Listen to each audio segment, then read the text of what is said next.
امام مالک رحمہ اللہ نے خبر دی، انہیں ابو زناد نے، انہیں اعرج نے اور انہیں ابو ہریرہ رضی اللہ عنہ نے کہ رسول اللہ صلی اللہ علیہ وسلم نے فرمایا، قرض ادا کرنے میں مالدار کی طرف سے ٹال مٹول کرنا ظلم ہے، اور اگر تم میں سے کسی کا قرض کسی مالدار پر حوالہ دیا جائے تو اسے قبول کرے۔ صحیح بخاری حدیث نمبر 2287۔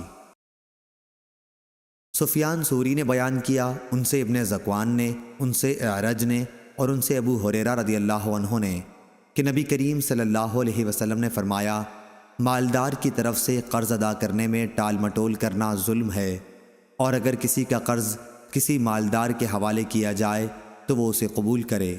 صحیح بخاری حدیث نمبر 2288۔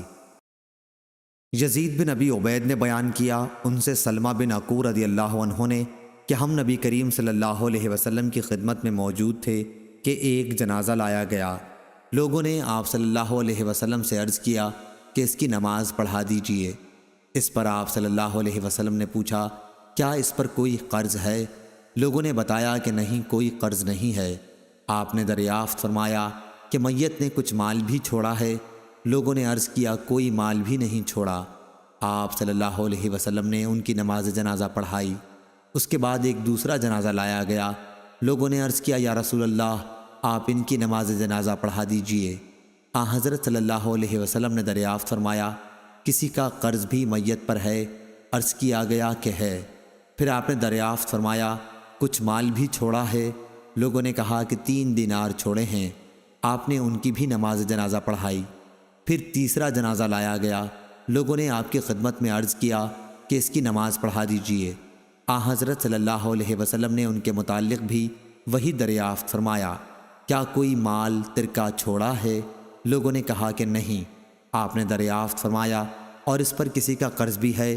لوگوں نے کہا کہ ہاں، 3 دینار ہیں۔ آپ نے اس پر فرمایا کہ پھر اپنے ساتھی کی تم ہی لوگ نماز پڑھ لو۔ ابو قتادہ رضی اللہ عنہ بولے، یا رسول اللہ، آپ ان کی نماز پڑھا دیجئے، ان کا قرض میں ادا کر دوں گا۔ تب آپ صلی اللہ علیہ وسلم نے اس پر نماز پڑھائی۔ صحیح بخاری حدیث نمبر 2289۔ ابو زناد نے بیان کیا، ان سے محمد بن حمزہ بن عمر والا سلمہ نے اور ان سے ان کے والد حمزہ نے کہ حضرت عمر رضی اللہ عنہ اپنے عہد خلافت میں انہیں زکوٰۃ وصول کرنے کے لیے بھیجا۔ جہاں وہ زکوٰۃ وصول کر رہے تھے وہاں کے ایک شخص نے اپنی بیوی کی باندی سے ہم بستری کر لی۔ حمزہ نے اس کی ایک شخص سے پہلے ضمانت لی، یہاں تک کہ وہ عمر رضی اللہ عنہ کی خدمت میں حاضر ہوئے۔ عمر رضی اللہ عنہ نے اس شخص کو 100 کوڑوں کی سزا دی تھی۔ اس آدمی نے جو جرم اس پر لگا تھا اس کو قبول کیا تھا، لیکن جہالت کا عذر کیا تھا۔ حضرت عمر رضی اللہ عنہ نے اس کو معذور رکھا تھا، اور جریر اور اشعث نے عبداللہ بن مسعود رضی اللہ عنہ سے مرتدوں کے بارے میں کہا کہ ان سے توبہ کرائیے اور ان کی ضمانت طلب کیجیے کہ دوبارہ مرتد نہ ہوں گے۔ چنانچہ انہوں نے توبہ کر لی اور ضمانت خود انہی کے قبیلے والوں نے دے دی۔ حماد نے کہا، جس کا حاضر ضامن ہو اگر وہ مر جائے تو ضامن پر کچھ تاوان نہ ہوگا، لیکن حکم نے کہا کہ ذمے کا مال دینا پڑے گا۔ صحیح بخاری حدیث نمبر 2290۔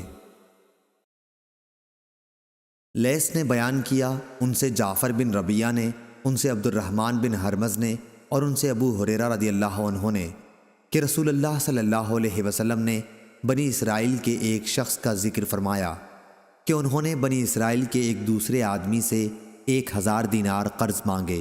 انہوں نے کہا کہ پہلے ایسے گواہ لا جن کی گواہی پر مجھے اعتبار ہو۔ قرض مانگنے والا بولا کہ گواہ تو بس اللہ ہی کافی ہے۔ پھر انہوں نے کہا، اچھا کوئی ضامن لا۔ قرض مانگنے والا بولا کہ ضامن بھی اللہ ہی کافی ہے۔ انہوں نے کہا کہ تو نے سچی بات کہی۔ چنانچہ اس نے ایک مقررہ مدت کے لیے اس کو قرض دے دیا۔ یہ صاحب قرض لے کر دریائی سفر پر روانہ ہوئے اور پھر اپنی ضرورت پوری کر کے کسی سواری، کشتی وغیرہ کی تلاش کی تاکہ اسے دریا پار کر کے اس مقررہ مدت تک قرض دینے والے کے پاس پہنچ سکے جو اس سے طے پائی تھی اور اس کا قرض ادا کر دے، لیکن کوئی سواری نہیں ملی۔ آخر اس نے ایک لکڑی لی اور اس میں سوراخ کیا، پھر 1000 دینار اور ایک اس مضمون کا خط کہ اس کی طرف سے قرض دینے والے کی طرف یہ دینار بھیجے جا رہے ہیں، اور اس کا منہ بند کر دیا اور اسے دریا پر لے آئے۔ پھر کہا، اے اللہ، تو خوب جانتا ہے کہ میں نے فلاں شخص سے 1000 دینار قرض لیے تھے۔ اس نے مجھ سے ضامن مانگا تو میں نے کہہ دیا تھا کہ میرا ضامن اللہ تعالیٰ کافی ہے، اور وہ بھی تجھ پر راضی ہوا۔ اس نے مجھ سے گواہ مانگا تو اس کا بھی جواب میں نے یہی دیا کہ اللہ پاک گواہ کافی ہے، تو وہ مجھ پر راضی ہو گیا۔ اور تو جانتا ہے کہ میں نے بہت کوشش کی کہ کوئی سواری ملے جس کے ذریعے میں اس کا قرض اس تک مدت مقررہ میں پہنچا سکوں، لیکن مجھے اس میں کامیابی نہیں ہوئی، اس لیے اب میں اس کو تیرے ہی حوالے کرتا ہوں کہ تو اس تک پہنچا دے۔ چنانچہ اس نے وہ لکڑی جس میں رقم تھی دریا میں بہا دی۔ اب وہ دریا میں تھی اور وہ صاحب قرضدار واپس ہو چکے تھے۔ اگرچہ فکر اب بھی یہی تھا کہ کسی طرح کوئی جہاز ملے جس کے ذریعے وہ اپنے شہر میں جا سکیں۔ دوسری طرف وہ صاحب جنہوں نے قرض دیا تھا اسی تلاش میں بندرگاہ آئے کہ ممکن ہے کوئی جہاز ان کا مال لے کر آیا ہو، لیکن وہاں انہیں ایک لکڑی ملی، وہی جس میں مال تھا۔ انہوں نے وہ لکڑی اپنے گھر کے ایندھن کے لیے لی، لیکن جب اسے چیرا تو اس میں سے دینار نکلے اور ایک خط بھی نکلا۔ کچھ دنوں کے بعد جب وہ صاحب اپنے شہر آئے تو قرض خواہ کے گھر آئے، اور یہ خیال کر کے کہ شاید وہ لکڑی نہ مل سکی ہو، دوبارہ 1000 دینار ان کی خدمت میں پیش کر دیے، اور کہا کہ اللہ کی قسم میں تو برابر اسی کوشش میں رہا کہ کوئی جہاز ملے تو تمہارے پاس تمہارا مال لے کر پہنچوں، لیکن اس دن سے پہلے جب کہ میں یہاں پہنچنے کے لیے سوار ہوا مجھے اپنی کوششوں میں کامیابی نہیں ہوئی۔ پھر انہوں نے پوچھا، اچھا یہ تو بتاؤ کہ کوئی چیز کبھی تم نے میرے نام بھیجی تھی؟ مقروض نے جواب دیا، بتا تو رہا ہوں آپ کو کہ کوئی جہاز مجھے اس جہاز سے پہلے نہیں ملا جس سے میں آج پہنچا ہوں۔ اس پر قرض خواہ نے کہا کہ پھر اللہ نے بھی آپ کا وہ قرض ادا کر دیا جسے آپ نے لکڑی میں بھیجا تھا۔ چنانچہ وہ صاحب اپنا 1000 دینار لے کر خوش خوش واپس لوٹ گئے۔ صحیح بخاری حدیث نمبر 2291۔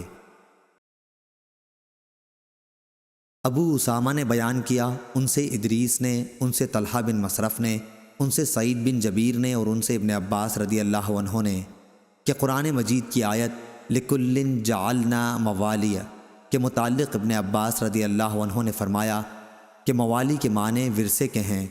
وَالَّذِينَ عَقَدَتْ ایمانکم کا قصہ یہ ہے کہ مہاجرین جب مدینہ آئے تو مہاجر انصار کا ترکہ پاتے تھے، اور انصاری کے ناطہ داروں کو کچھ نہ ملتا، اس بھائی پنے کی وجہ سے جو نبی کریم صلی اللہ علیہ وسلم کی قائم ہوئی تھی۔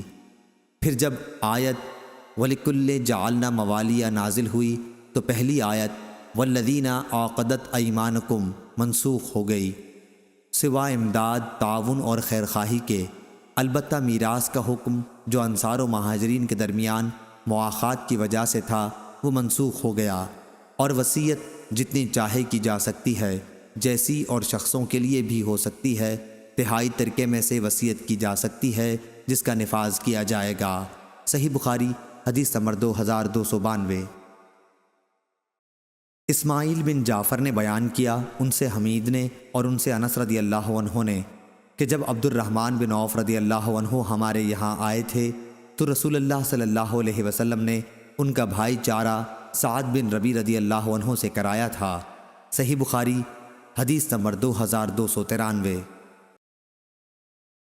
عاصم بن سلیمان نے بیان کیا، کہا کہ میں نے انس رضی اللہ عنہ سے پوچھا، کیا آپ کو یہ بات معلوم نہیں کہ نبی کریم صلی اللہ علیہ وسلم نے ارشاد فرمایا تھا اسلام میں جاہلیت والے غلط قسم کے عہد و پیمان نہیں ہیں؟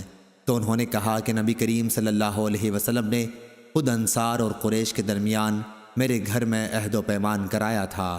صحیح بخاری حدیث نمبر 2294۔ ابو عاصم نے بیان کیا، ان سے یزید بن ابی عبید نے، ان سے سلمہ بن عقور رضی اللہ عنہ نے کہ نبی کریم صلی اللہ علیہ وسلم کے یہاں نماز پڑھنے کے لیے کسی کا جنازہ آیا۔ آپ نے دریافت فرمایا، کیا اس میت پر کسی کا قرض تھا؟ لوگوں نے کہا کہ نہیں۔ آپ نے ان کی نماز جنازہ پڑھا دی۔ پھر ایک اور جنازہ آیا، آپ نے دریافت فرمایا، میت پر کسی کا قرض تھا؟ لوگوں نے کہا ہاں تھا۔ یہ سن کر آپ نے فرمایا کہ پھر اپنے ساتھی کی تم ہی نماز پڑھ لو۔ ابو قتادہ رضی اللہ عنہ نے عرض کیا، یا رسول اللہ صلی اللہ علیہ وسلم، ان کا قرض میں ادا کر دوں گا۔ تب آپ صلی اللہ علیہ وسلم نے ان کی نماز جنازہ پڑھائی۔ صحیح بخاری حدیث نمبر 2295۔ عمرو بن دینار نے بیان کیا، انہوں نے محمد بن علی باقر سے سنا اور ان سے جابر بن عبداللہ رضی اللہ عنہ نے بیان کیا کہ نبی کریم صلی اللہ علیہ وسلم نے فرمایا، اگر بحرین سے جزیہ کا مال آیا تو میں تمہیں اس طرح دونوں لب بھر بھر کر دوں گا، لیکن بحرین سے مال نبی کریم صلی اللہ علیہ وسلم کی وفات تک نہیں آیا۔ پھر جب اس کے بعد وہاں سے مال آیا تو ابو بکر رضی اللہ عنہ نے اعلان کرا دیا کہ جس سے بھی نبی کریم صلی اللہ علیہ وسلم کا کوئی وعدہ ہو یا آپ پر کسی کا قرض ہو وہ ہمارے یہاں آ جائے۔ چنانچہ میں حاضر ہوا اور میں نے عرض کیا کہ نبی کریم صلی اللہ علیہ وسلم نے مجھ سے یہ وہ باتیں فرمائی تھیں، جسے سن کر حضرت ابو بکر رضی اللہ عنہ نے مجھے ایک لب بھر کر دیا۔ میں نے اسے شمار کیا تو وہ 500 کی رقم تھی۔